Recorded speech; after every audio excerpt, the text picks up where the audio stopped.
Injury Law Firm. Live from Chicago, this is Fox 32 News at Noon. Next at noon, a massive freight derailment in Oaklawn shuts down tracks and roads. Another city trying to lure the Chicago Bears for a new stadium site. We're going to hear from officials on their rent-free proposal.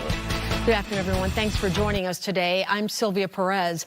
An early morning freight train derailment is still causing some major backups this afternoon. Sky Fox is live over the scene in Oaklawn. All service to and from Chicago Ridge have been shut down. Portions of Central and Ridgeland Avenues remain closed as crews are continuing to work to clear the tracks. As you can imagine, that is going to take some time. Metra says the train is more than 9,000 feet long and extremely heavy. So we're going to be keeping an eye on this because it obviously is going to cause some problems for drivers and train passengers in that area. As we look at this shot, you see people standing outside. This is a developing story, and as we get an update, we will bring you new information. In the meantime, let's take a live look outside. A gorgeous day. The sun is shining. What can you expect for the rest of the day? Mike Kaplan has a quick check of the forecast. All right, it's not going to be as warm as it was yesterday, but it's still going to be mighty nice this afternoon. The big melt continues. Sounds like an old TV show. We have no end in sight to above normal temperatures. I envision a run at hitting 60, maybe more than once next week. And I've got no precipitation of any kind in this forecast. Not just snow, but I don't even have any rain in the forecast. The only issue might be that muddy paws alert for you dog owners. Guilty. All right, today, let's go for low 40s today. Maybe some mid 40s showing up in the I-80 corridor. Northwest Indiana could stay in the upper 30s for you. Far north, Woodstock, Wonder Lake, Waukegan, Gurnee, maybe a 38 or a 39, but these are all temperatures way above normal. Tonight, gets chilly again, seasonably so, with mid-20s on the way. And then tomorrow, a very similar temperature regime to what we have today. Perhaps a little bit of lakeside cooling going on in the afternoon, which would hold numbers in the upper 30s. But most of us back-to-back 40 pluses. Back to you. All right, thanks, Mike. Right now, we want to go to Portage, where leaders are holding a press conference about a proposed stadium there for the Chicago Bears. Let's listen in. For years, you've been searching for an execution-ready site with the space to build not just a stadium, but the elevated experiences your team and your fans deserve. Designed to your exact specifications, expanding Bears fandom on your terms. A venue designed to rival the most advanced, immersive environments in the world.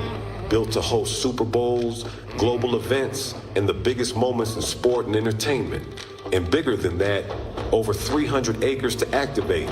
This will be an entire city, purpose-built as an immersive Bears destination where sport, culture, and entertainment converge every day of the year. Welcome to Hollis Harbor, right here on the Chicagoland shoreline, a fully privately financed site. Zero taxpayer burden, zero debt on the team, zero compromise. Our offer to the Bears is to use this rent-free. Set minutes from major highways, a dedicated rail stop, and the shoreline itself, designed for arrival, access, and safety. The capital is ready.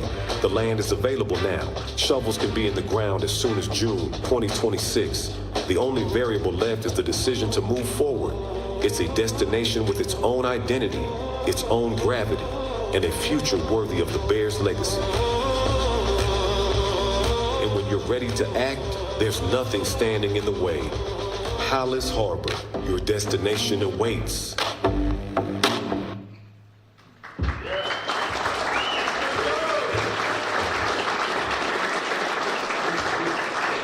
Hollis Harbor, your destination awaits. You know, anybody who watched the Super Bowl this weekend knows the moment. The confetti falls, the trophy is raised. You just won the Super Bowl. What's next? They never say, I'm going to Orlando. They always say, I'm going to Disney World. Because Disney World is a destination. And destinations have an identity. They're worth the trip. Destination, this is the lens we're using here at Hollis Harbor. Right now, the Chicago Bears are navigating a very important decision about their long-term future. On the field, off the field, and as an organization. We see 3 paths forward, as Andy laid out. There's good, there's better, and there's best. Good, you can make some incremental changes to an existing site that was never designed for modern scale, modern revenue, or modern flexibility. Better, you could stay in your home state. You could negotiate progress within layers and layers of constraints, where approvals and politics and legacy systems dictate both the pace and the possibility. Or there's best, where you can remove all those constraints entirely. And that's what Hallis Harbor represents, and that's what the city of Portage is all about. With more than 300 shovel-ready acres, the stadium is about not fitting into an existing footprint or tearing down buildings. In fact, it's just to the south of me on the other side of this marina is the north end of this property. When that snow melts, you better get your shovels out because it'll be ready. It's about building an intentional sport and entertainment ecosystem from day one. We want walkable retail and dining. We see elite hospitality, mixed use residential.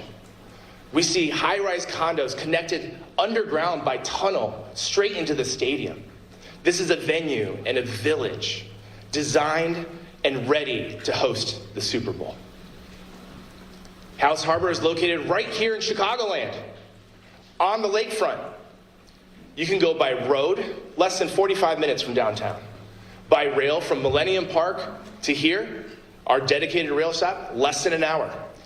And if you want to be really cool, Chicagoans can take their boats all the way from Chicago right into our harbor here at Hallis Harbor. You've heard of tailgating, but have you heard of sailgating? Equally important is how this is structured. This is privately and fully financed. The financing is being handled by Lou Weisbach, he's a Chicago businessman, in coordination with a major institutional investment bank. So what that means is very simple. You heard it. This means no construction debt for the Bears. The stadium build has no taxpayer burden on Hoosiers. And there is no compromise as it pertains to control, design, and timeline. And you heard it in the video. This is rent-free to the Chicago Bears. Rather than asking working-class families in Illinois or working-class families in Indiana to subsidize a private asset, Portage wanted to think differently. In fact, they said they weren't going to take on this project unless they were able to look at it through this lens. So they challenged Lou. How can we structure this as an opportunity to be fully privately financed, where the taxpayers will not be burdened, and we could still deliver a world-class destination? They rose to the occasion, and this approach aligned risk with capital. It keeps the public dollars where they should be with the public, and it ensures long-term accountability without public burden. And it's all in the name of Papa Bear, right? These opportunities are dedicated to the Hallis legacy and built for the long-term future of the Chicago Bears. So imagine this with me for just a minute. A year from now, maybe a year from last weekend, the Chicago Bears just won the Super Bowl, right? Caleb Williams lifts the Lombardi Trophy. Caleb, you just won the Super Bowl. What's next? Hallis Harbor, your destination awaits. At this time, I'd like to invite Mayor Austin Bonta up to the microphone. He's going to have a few remarks. He's going to answer your questions, and Lou will be joining us by phone. Thank you very much.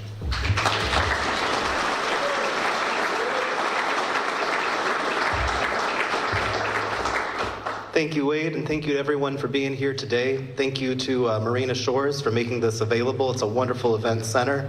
What an amazing good weather day this is, too. Talk about an exciting time for the entire Chicagoland area. Just to put it simply, when the Bears announced that the entire Chicagoland area was being looked at as a potential site for the stadium, our team understood that we had an obligation to fans, our city, and to the Bears to offer them the best site available with a realistic proposal to get the Bears to this incredible opportunity, this world-class site we now call Hallis Harbor. As you've seen, we have the land, we have the water, we have the location, we have the financing and the local leadership ready to embark on a major development. We have sensitivity to affordability and to the burdens on taxpayers. We have worked diligently to accomplish maximum results with minimum taxpayer impact. It's a major advantage to our plan. I'm available to address any additional questions, and we have Lou via phone to address financial details. And I'm ready for questions. Yes. Hello. Could you tell us what have the Bears said back to you? Can't speak to all those details right now. What I can tell you is the Bears are definitely aware. There's been some contact made, and I can tell you that they are very vigorously looking at what we've proposed, trying to figure it all out, and I'm hopeful to be able to say more soon. Are you dependent at all upon whatever happens in the legislature in the next 2 weeks? So our proposal, when we started on December 17th, literally when the Bears announced that the search had expanded to the Chicagoland area, we had no guarantee what the state was going to do or what any other entity was going to do in response, except for the Portage EDC and the Portage Redevelopment Commission. That's why we got to work making a proposal that could work here in Portage. That said, we absolutely appreciate that the state of Indiana has been as gung-ho about it as we are. We appreciate that whatever the state wants to do, we can certainly talk and build a coalition to get the Bears here. Yes, sir. Oh, wait a second. Are you a reporter? No, sir, but I do have a question. Do you mind if I go through the reporters first? Yes, sir. Thank you so much. Yes, I'm sorry, yeah. Hey, what about infrastructure improvements? You clearly would need the roads widened and all of that. How do you think, who's going to pay for that? Well, and that's where we might turn it over to Lou. So Lou, if you can hear me, would you be able to comment on the financial deal that we have as the offer?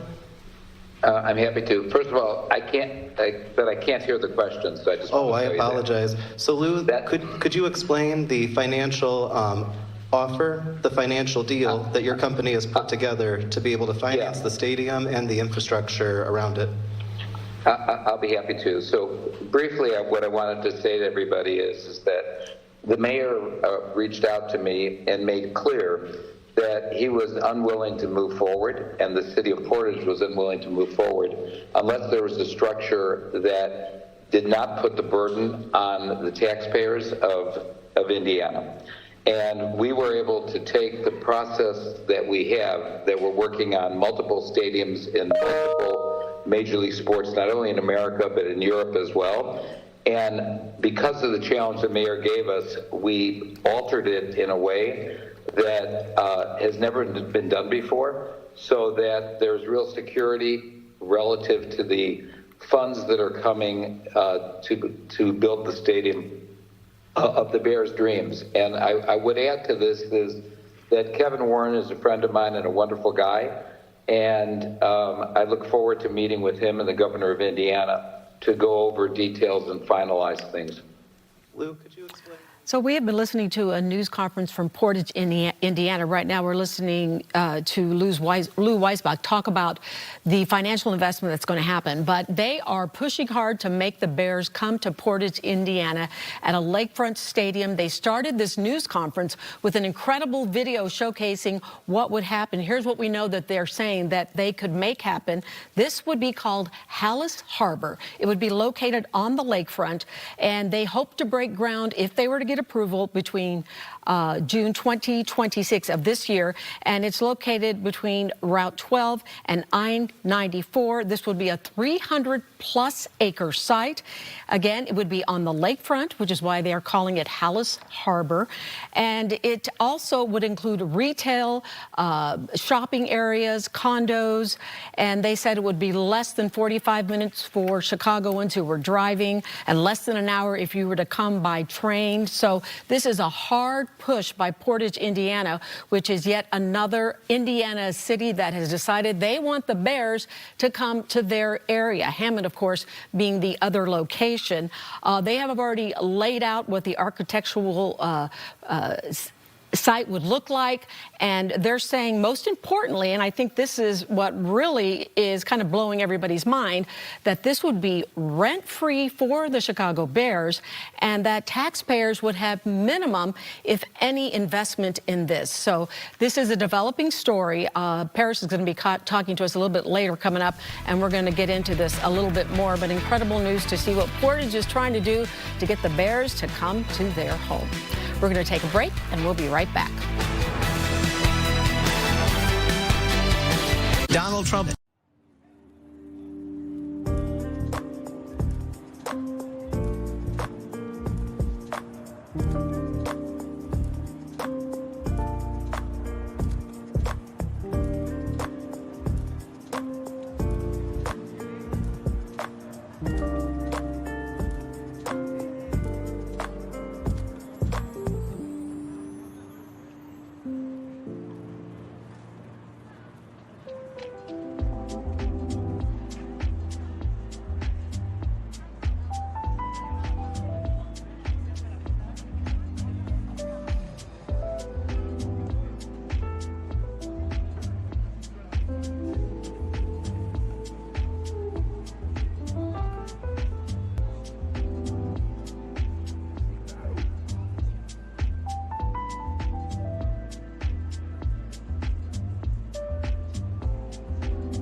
Sad.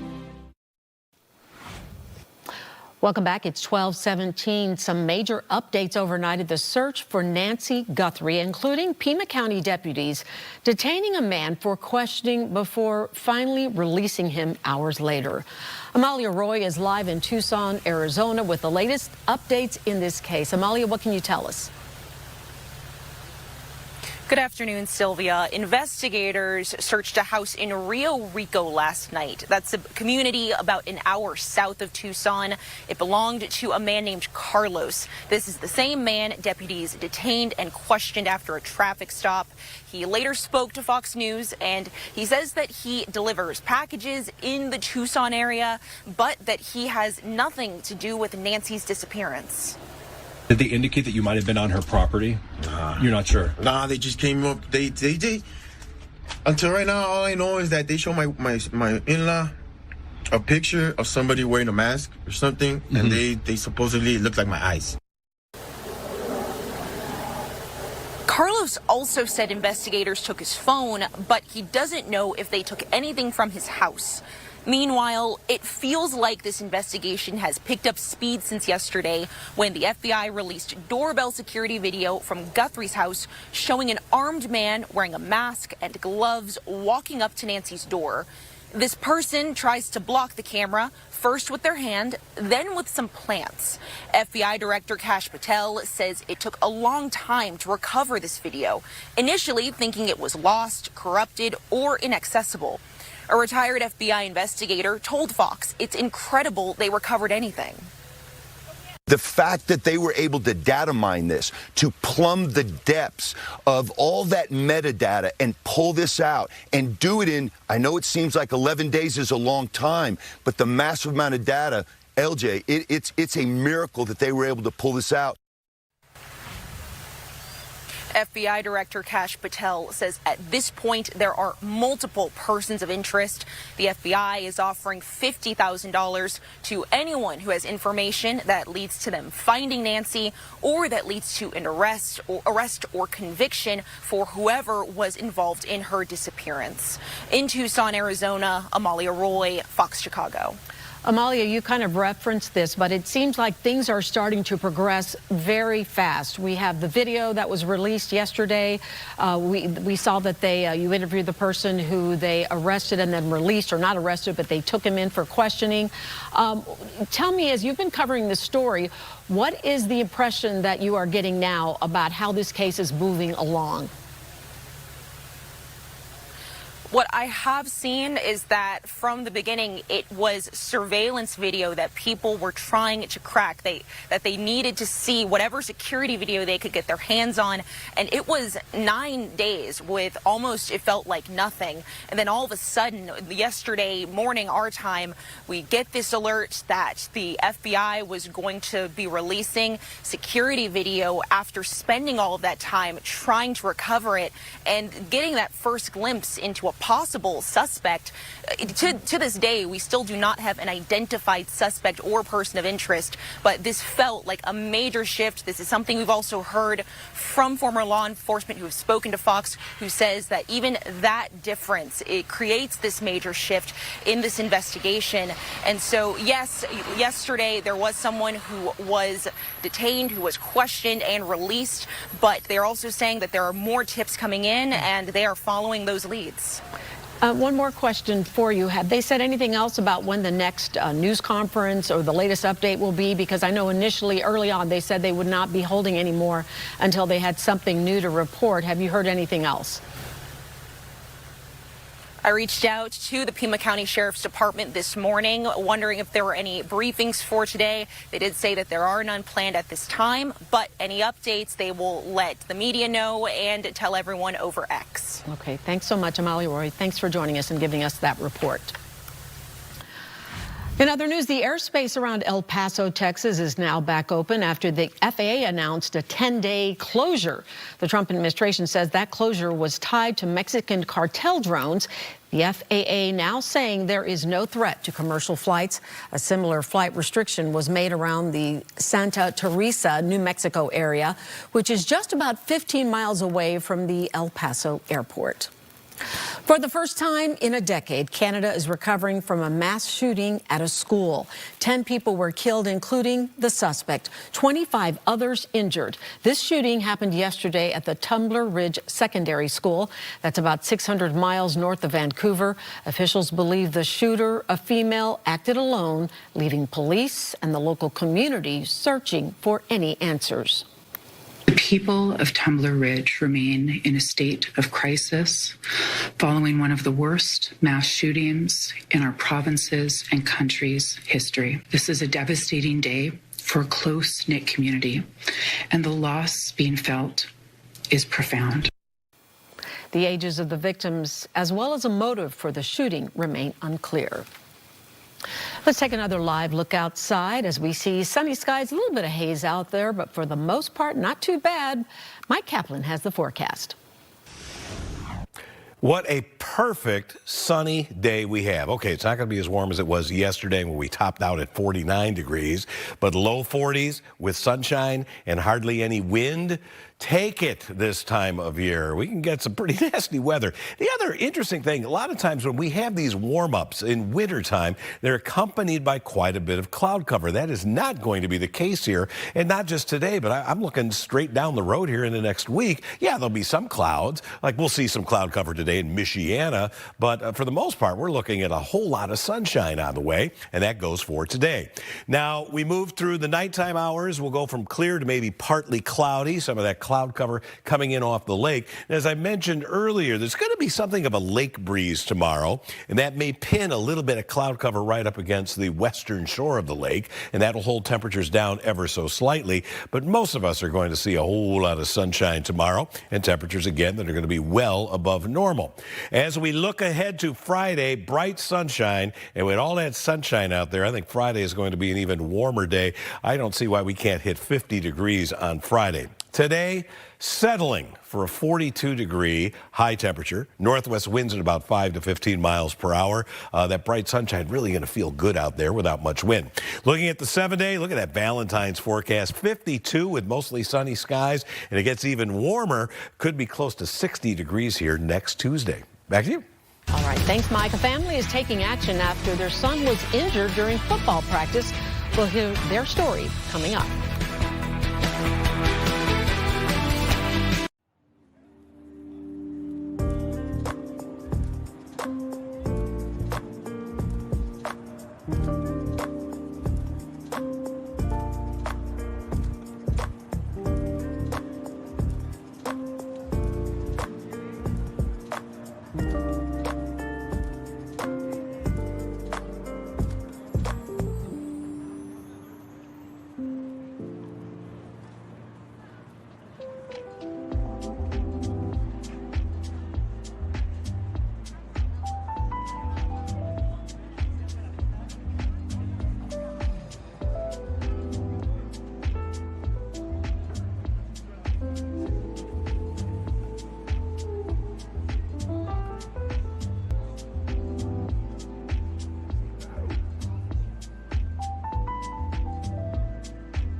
Chicago.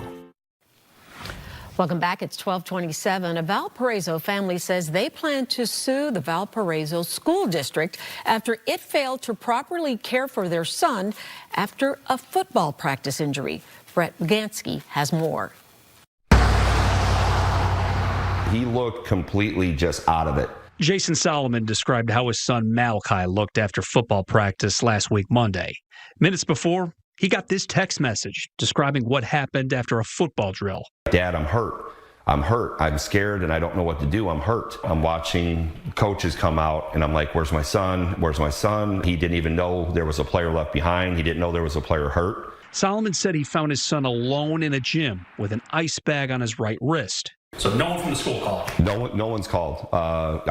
From superintendent all the way down to the coaching staff. And I looked at him, I says, buddy, are you okay? And he's like, Dad, I think it's broke. And they're like, no, it's a sprain. I finally got him into the car, and then as I was pulling out, he just went forward. His neck went forward, his eyes, he's having a hard time keeping his eyes open. So that was the first time you heard concussion. The head coach and the trainer told me it was a sprained wrist and go home. Against their wishes, he took his son to St. Mary's Medical Center, where medical records show he broke his wrist and had a concussion. I should have got a call and said, you know what, we're not sure what's going on. We're gonna take him to the ER. We're calling an ambulance or something. And that was not done. Valparaiso Community School Superintendent Jim McCall disputed some of these claims, saying no one witnessed or reported any injuries during that football practice. And the coach didn't find out about these injuries until after practice. But he told me that once the coach found out about the injuries, they got the athletic trainer involved. While his son is recovering, the family said Malachi is now getting physical threats, including death threats, and he showed us some examples from social media. It's why he's decided to not only move forward with the lawsuit, but pull his son out of Valparaiso High School. How would you feel if you're walking in a hallway and you don't know who's your friend and who's not anymore? If their kids are involved in this, please stop. Brett Pagansky, Fox Chicago. Well, the family's attorney released this statement and saying in part, our client has faced threats and intimidation from other students at the school simply for speaking out about what happened and seeking accountability. We call on the Valparaiso Community Schools to conduct a thorough, transparent investigation into the circumstances of the practice, the response to the injury, and also the subsequent threats. We're going to take a break, and we'll be right back.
Content of this ad.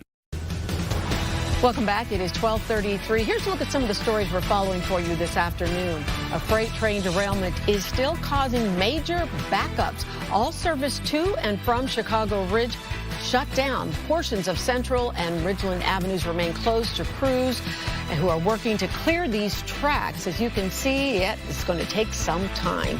Metro says the train is more than 9,000 feet long and it is extremely heavy. We'll continue to monitor the situation and keep you updated on this. The Chicago woman shot by a U.S. Customs agent last fall has announced a lawsuit. Marmar Martinez was shot 5 times by a Border Patrol agent in the Brighton Park neighborhood in October. Coming up, we'll have a live report on the latest on this lawsuit.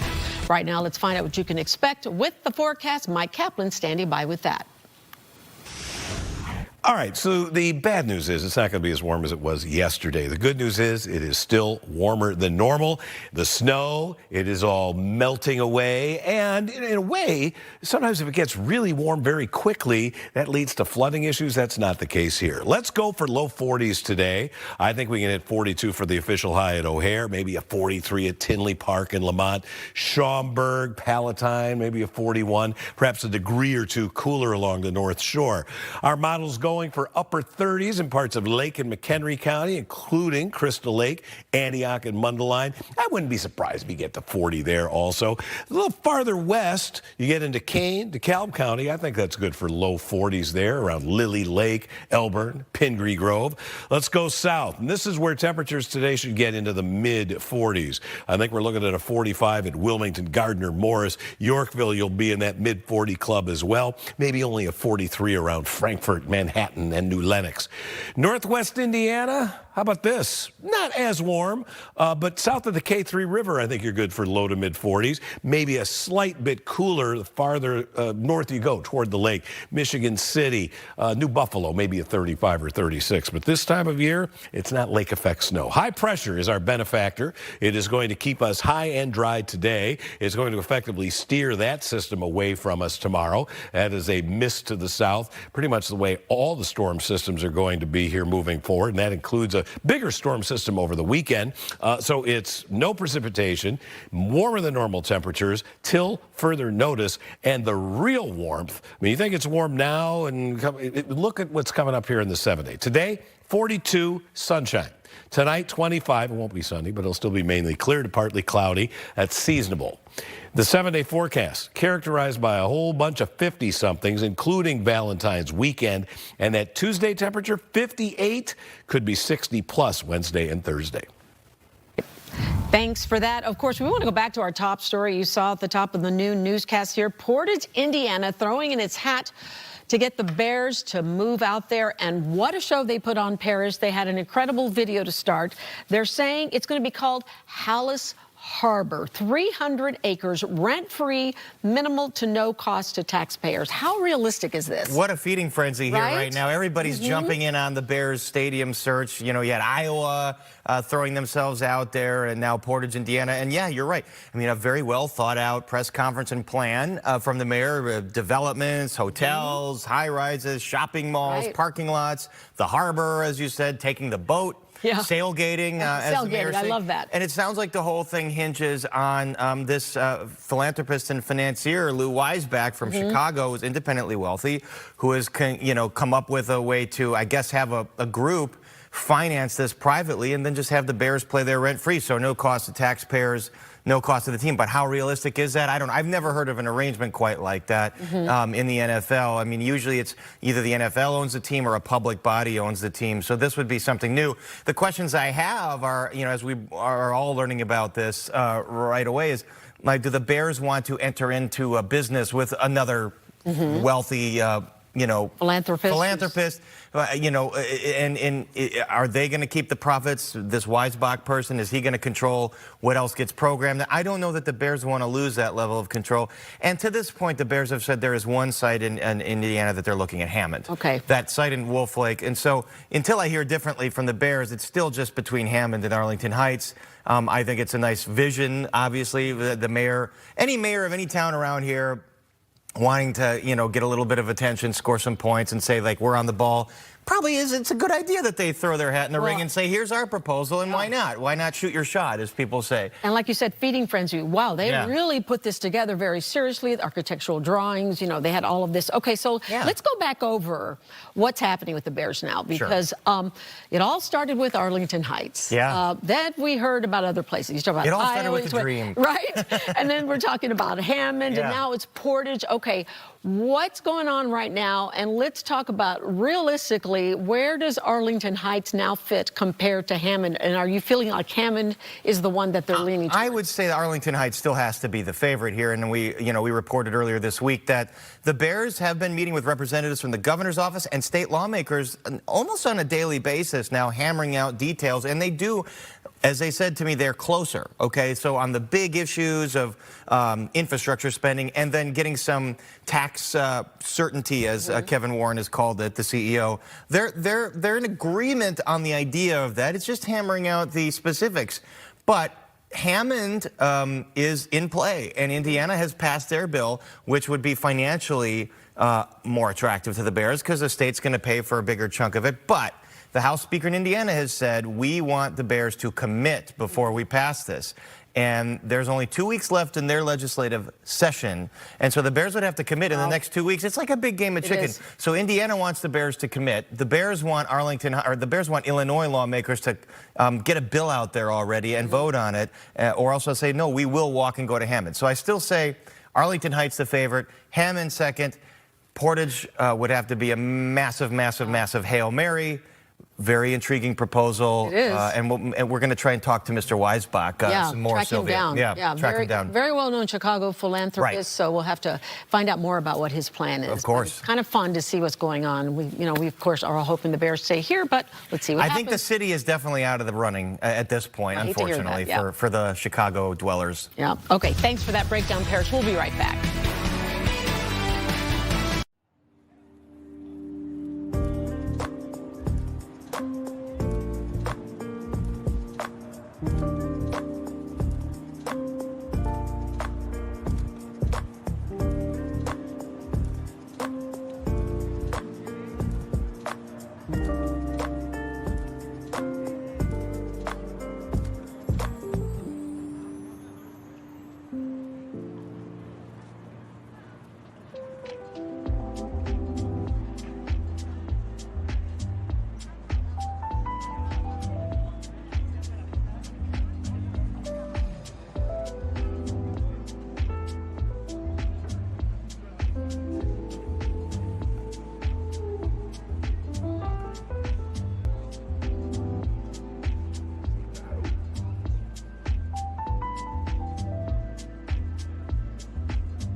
Got junk.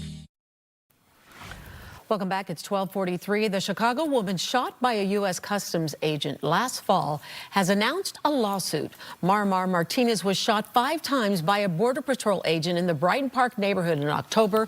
Homeland Security claims she chased the agents and rammed her car into another agent's during an immigration protest. But 2 months later, federal prosecutors dropped those assault charges that had been filed against her. Saquon is joining us now with the latest on today's announcement on that lawsuit. Saquon, tell us what the lawsuit claims and what she's asking for.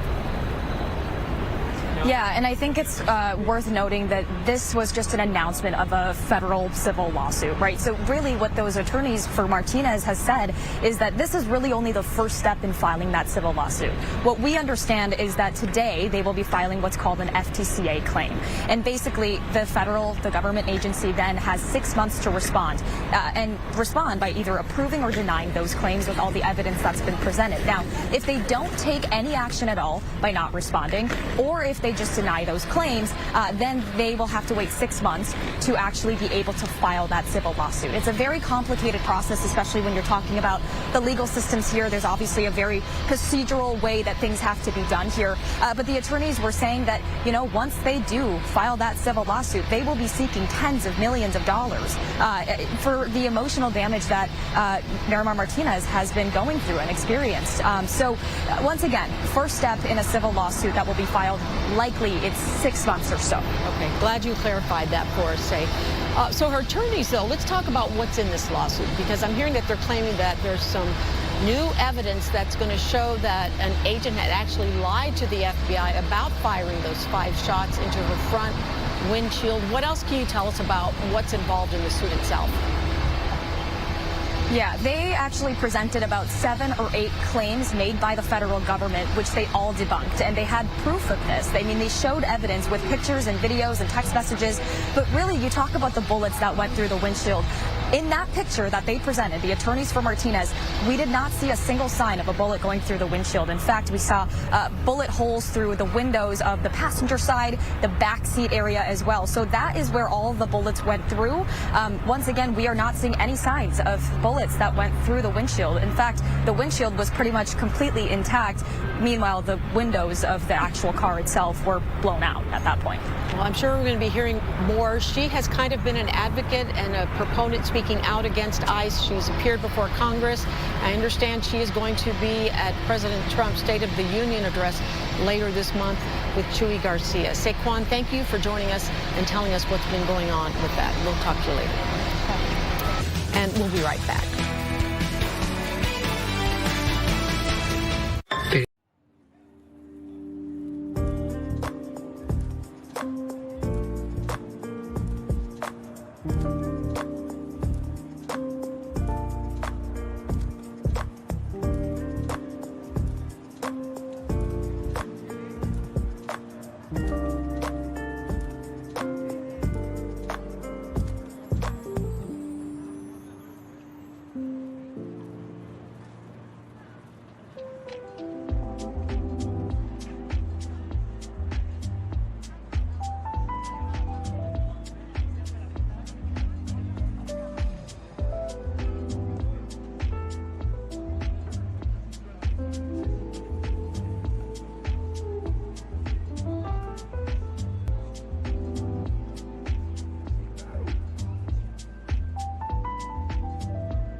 Download today.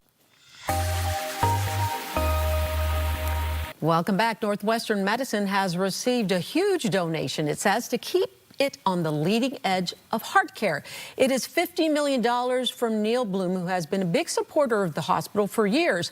Anita standing by, kicking off our Chicago Live interviews. Anita. Sylvia, yeah, if we're being technical, it is the Northwestern Medicine Bloom Cardiovascular Institute. And of course, to that point, it would suggest that someone has a heart for the care that they provide now and for the care that they will in the future provide as well. The executive director, Dr. Patrick McCarthy, is joining me now. Thank you so much for your time this afternoon. Sure, Anita. Glad to be here. The Institute went from treating 1,000 patients back in 2005 to 48,000 now, over the last year or so. Talk more about the importance of sustained commitment like we're seeing. So we just exploded. There was just a lot of demand from patients. Neil Bloom's gift allowed us to recruit a whole big team, lots of different physicians, and also the nurses and the rest of the staff around them. So it's more than just adding physicians, and then in different specialties.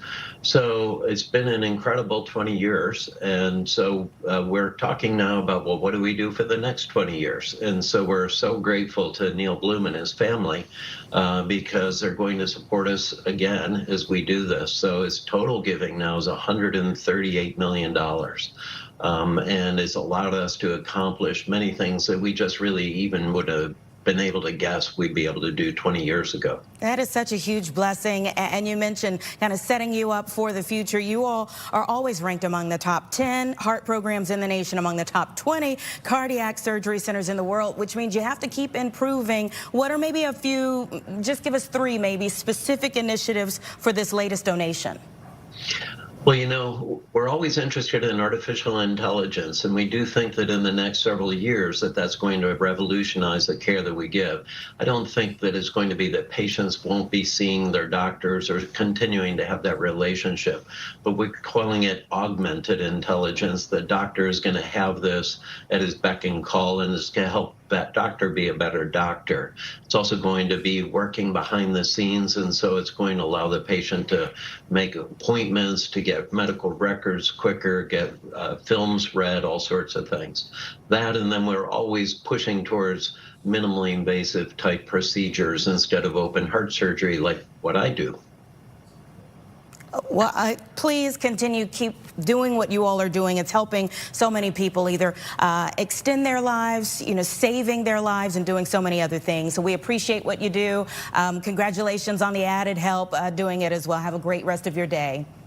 Thank you so much. All right, and everybody, that's just a snippet of the portion of the bigger conversations we're going to have between 1 and 4 p.m. again for Chicago Live. Catch us on YouTube, the Fox Local app, or on fox32chicago.com. I'll see you between 1 and 4 p.m. After this break, Sylvia will be back.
Welcome back. Jake's here with entertainment headlines. What you got for us? This is pretty cool. It's hard to believe that this year actually marks the 25th anniversary of the very first Lord of the Rings film. Of course, The Fellowship of the Ring. Those films are special for a lot of reasons. And one of them is that iconic score, right? Composed by three-time Oscar winner, Mr. Howard Shore. Now, you can actually see the music performed live by 238 musicians, including a symphony orchestra, chorus, and soloist, while the film plays on a 60-foot screen. It's all happening at the Auditorium Theater. 3 performances, a third was recently added by popular demand. I had the great honor of speaking with Mr. Shore about writing that legendary Oscar-winning score and why even 25 years later, seeing it like this here in Chicago really is like seeing the movie for the first time.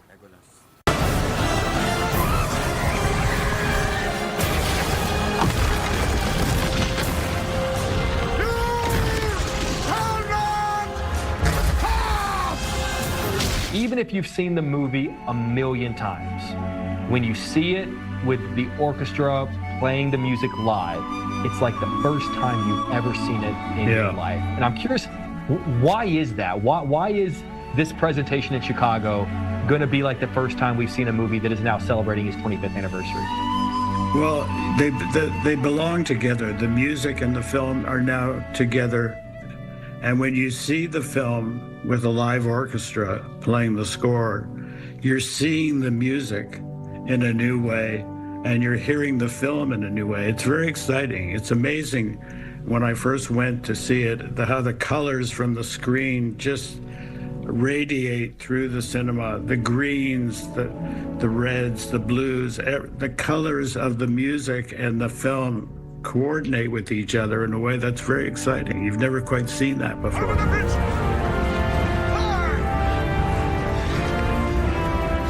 When you come up with something like a ba-ba-ba, does it come to you like that, or is it, one note at a time, sort of figuring it out, or does that whole epic theme just instantly pop into your head?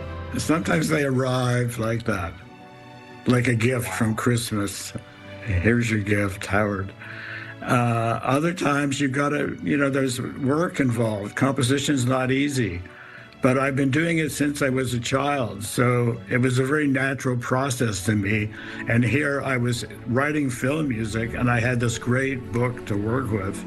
It was a gift for a composer.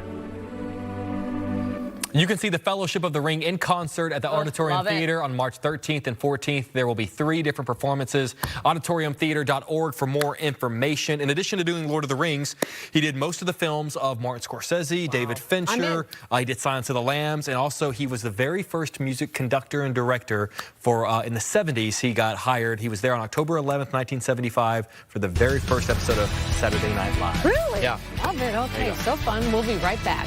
Looks like that's going to be great. Here